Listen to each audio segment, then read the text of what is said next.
Shove it, squad. On reflection, I actually enjoyed TNA Genesis so much that there was part of me that wanted to check out the follow-up on Impact.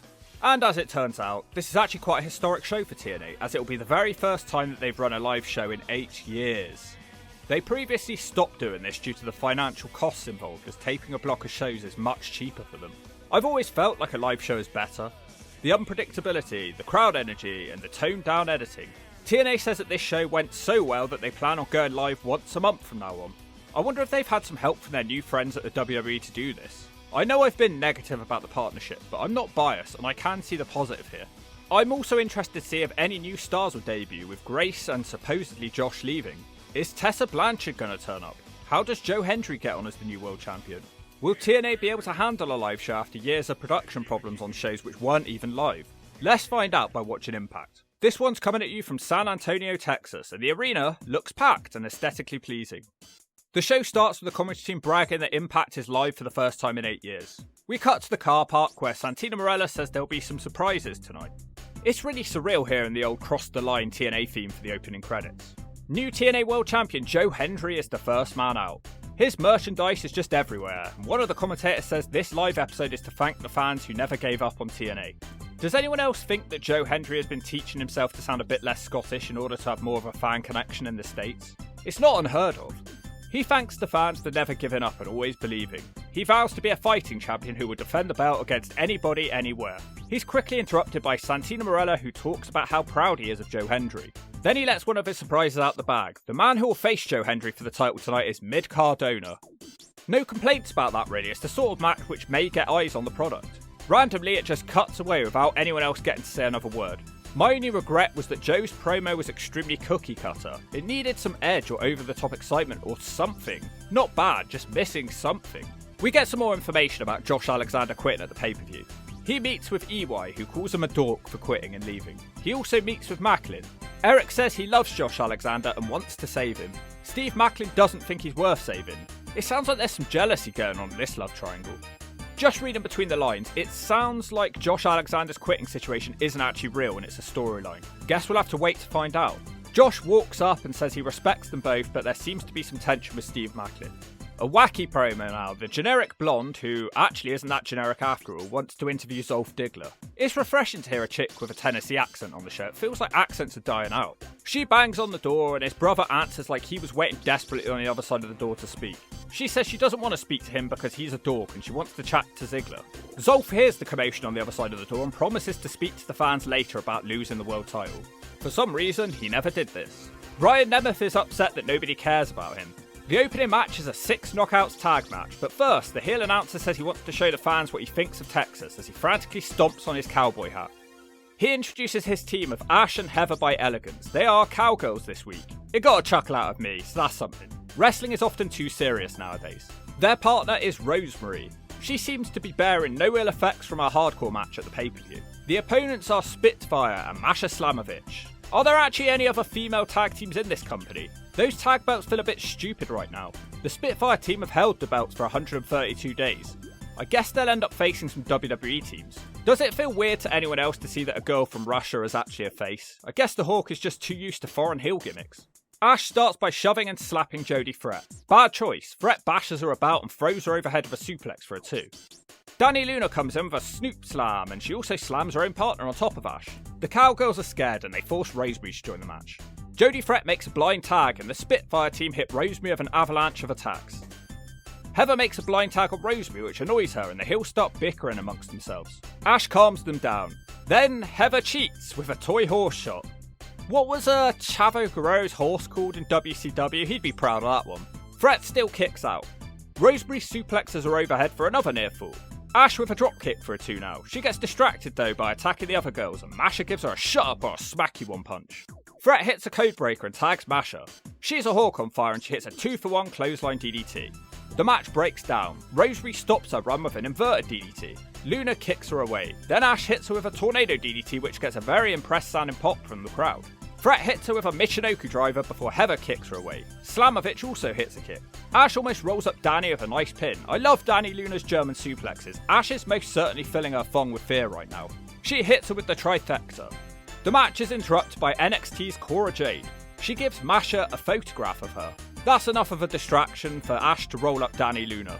Wow, I love that match. Really nice eclectic mix of characters and good wrestling and some build to a future match for Masha. It feels like the production values have really improved. The graphics look much better than usual too. Maybe I'm just imagining that. Perk Alexander is out next. Apparently he's being forced to address the crowd. He admits that he lost fair and square to Mike Santana, and once again he calls him the new TNA standard. Josh sounds like he's turned face as he keeps putting the company over and he only wants to talk about the good old days when he was a face. Josh reveals that he actually tuned into the very first ever episode of TNA, and Sonny Siaki impressed him so much that he became a TNA fan for life. Wait, no, that was the Hawk, not Josh. He has loved the last 6 years in TNA, but it's now time for him to step away.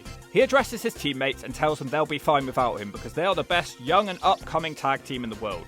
Suddenly, the tag team turn on Josh. Eric Young comes to Josh Alexander's rescue. Excellent, so this young and unknown tag team get a bit of boost from Josh, and Eric wants to face them next week alongside Josh, which I think was confusing. I thought Josh was done here. Next up, it'll be a tag match. The System, represented by Moose and Fandango. They have matching rings now. They aren't Hall of Famers, so I'm not sure what those rings represent.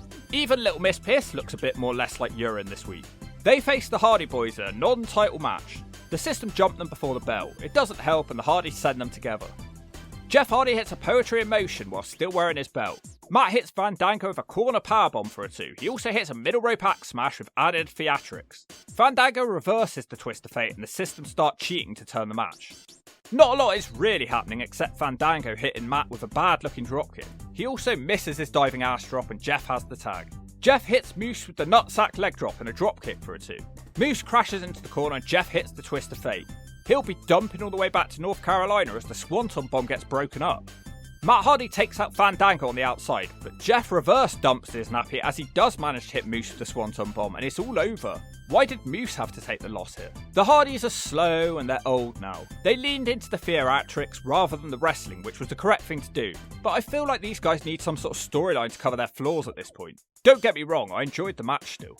The arena suddenly goes dark, with the number 23 flashing all over the screen. Sami Callihan appears in the ring, but he is not 23. He calls out whoever 23 is. Steph DeLander walks out and says she is 23. She is the new TNA Digital Media Champion. She apparently won this title in a divorce, which is certainly a new way for a title to change hands. She was not married to PCO for real, but they were married as part of a TNA storyline. And Steph's not alone here. Okay, pause. A lot is going on here. Let the Hawk do some explaining. PCO was the TNA Digital Media Champion, but in a clip which has been doing the rounds lately on the internet, he appeared on a show in GCW and smashed up the title. His TNA contract had expired, and despite negotiations, they broke down. TNA were reportedly livid with the stunt, but PCO says it was a work. I tend to agree with him because 23 is revealed to be Mance Warner, a GCW wrestler, and he is Steph's real husband. So I think it could be some sort of love triangle storyline. Either way, lots of contract situations being used for storylines here. Mansa is a hardcore wrestler, so I guess he'll be used for those sort of Monsters Ball matches along with Sami Callihan. I mean, it's a new face on the show and one which isn't generic, so I have no problems with these people being here. Man, I'm not used to feeling so positive. Someone smack the Hawk with a brick. Bring out Madison Rain or maybe the Welsh Royd, or the Hawk needs something to complain about. They don't bring them out. Instead, we have an interview of Ariana Grace, who is apparently the official TNA NXT liaison. So many new faces on this show. She takes credit for the NXT-TNA partnership. The NXT tag belts are on the line next. The Little Rascals. Jesus, those are some bad attires. They are challengers for the NXT belts, which belongs to Craxium. It's the first time a WWE belt has been defended on a TNA show. The Hawk may be wrong there. Yell at me in the comments if I am. Anyway, it's the first part of the show that I don't want to watch. Not a fan of the Little Rascals, and I don't feel any more intrigued to see the NXT tag team. The TNA crowd don't agree with me as they chant NXT. This match is filled with cool flippy moves, just like all the Rascals matches are. I'm sorry, but I don't find it impressive seeing a guy as small as them being athletic. Of course they can do gymnastic moves, they only weigh 120 pounds. They never seem to be involved in any interesting storylines, they never do any character work. It's not my sort of wrestling. Wes Lee, the former Rascal from NXT, turns up. Haven't they already had this feud? Another man, either called Tyson or Tyreeks, interferes. The comedy scene can't decide what his damn name is. The NXT tag team win with a Spanish fly and the Phoenix Splash. Was it ever in doubt? And if you think I have any interest in watching a Rascal feud, you can shove it. Mike Santana is the next man out for a promo. It seems that they're going to try and run with the new standard as his nickname. Me personally, I'd prefer Slapjack Santana due to his weapon use at the pay-per-view, but perhaps that's a bit too near to Slapnut. He puts over Josh Alexander as the man who carried TNA for years. He swears he will become the TNA World Champion. Notice how they're putting the pretty girls in the front row again. It's a clever way to make wrestling seem more mainstream. He's interrupted by a returning Mustafa Ali who has signed a new contract. The crowd are very happy to hear he signed a new deal despite the fact that he's a heel. He will launch a campaign for him to become the next heavyweight champion. Mike does not look impressed. That should be a nice little feud there in the future. Tessa Blanchard, caked in makeup, is next. This is a good time for me to pause again and address some things from my last video. People were offended when I said TNA fans need to let go of the Tessa hate and just accept that she's back. Some of you agreed with the Hawk, others didn't. I'd be better off not talking about this. You can't please everyone though, so let me make this clear. I do apologise for telling you how to feel. It wasn't my place. Sometimes the Hawk character flies out the cage too much, and I didn't think enough. So bear with me while I try and cover this controversial subject in a more fitting manner. What Tessa did, and has done, makes her a piece of shit. But the Hawk is a believer in rehabilitation and second chances. She was punished by missing out on the prime of her wrestling career, and therefore a lot of money. Some of you may never forgive her, and I can't tell you what to think or feel. You have to ask yourself, has the punishment fitted the crime? There is not really a guide on how to handle this. It's going to come down to the individual. But she is back, and we have to face up to that. Tessa did apologise to La Rosa Negra for the racism, and they have since made up. La Rosa Negra was the victim here. I personally believe Tessa was the best option to take Jordan Grace's spot, and TNA seem to agree with me too. Maybe even the WWE agree. I'm sure they wouldn't be partnering up with TNA if they couldn't get past this. I think Tessa won't truly be able to get past this until she proves that she's here with good intentions and she puts on some bangers as a way to apologise to the fans. If she screws up again, fine, blackball her forever, I agree.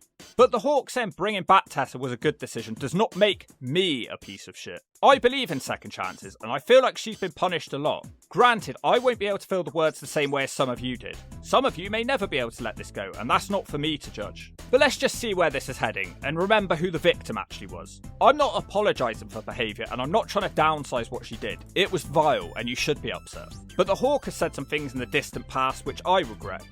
Granted, nothing I said was anything to do with what she said, but I know what it's like to not always have control. And guess what? I was given a second chance.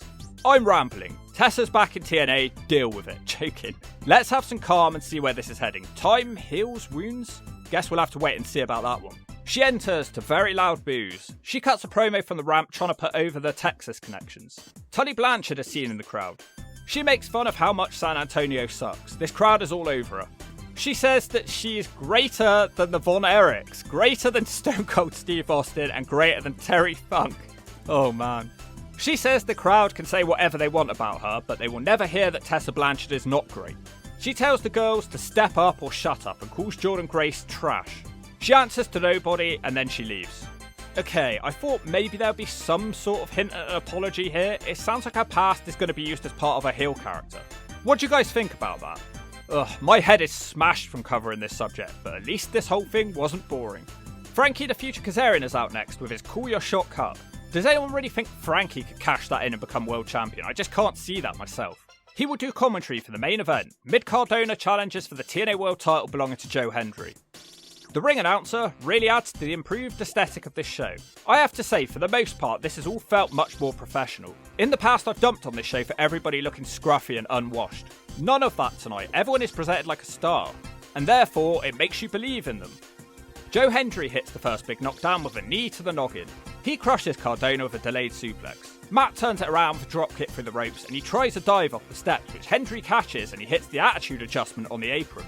That does seem to be a shot at John Cena, and the commentary team even call it the AA. After an advert break, Hendry does get some roll-ups before Cardona hits him with a flying something. He also hits a net breaker, but isn't in a rush to make a pin. He eventually hits another net breaker and finally makes a pin for a 2. He moves on to do a guillotine for a bit before Hendry suplexes him away. He hits the sack of shit, the crowd in the palm of his ass. He starts tuning up the standing ovation. Cardona fights it off and straightjackets him. He also boots Hendry in the corner, and there really is no urgency from Cardona. Hendry blocks his next boot and dumps him to the mat. Cardona still has life though and hits a second rope dropkick and a short DDT for a 2. Joe Hendry fights back, avoiding radio silence, but then there's a ref bump. Hendry connects with a pop-up powerbomb, but there's no ref. Cardona smacks Hendry in the nutsack and smiles with happiness. He picks up the title belt and continues smiling. Predictably, JBL comes through the crowd and he clotheslines Cardonna. Hendry looks a mixture of confused and happy as they stare at each other. They stare for an uncomfortable amount of time and then Bradshaw walks off. Hendry's gorming almost costs him as Cardonna hits him with the title belt. The ref wakes up but only counts a 2. Hendry then dodges a second title belt shot and hits the standing ovation for the 3. There we go, was it ever truly in doubt? A really fun match which booked Hendry to his strengths, and actually I thought this was a damn fine episode of Impact. The only real negative was the Rascals match, but I appreciate that's down to my own personal preference.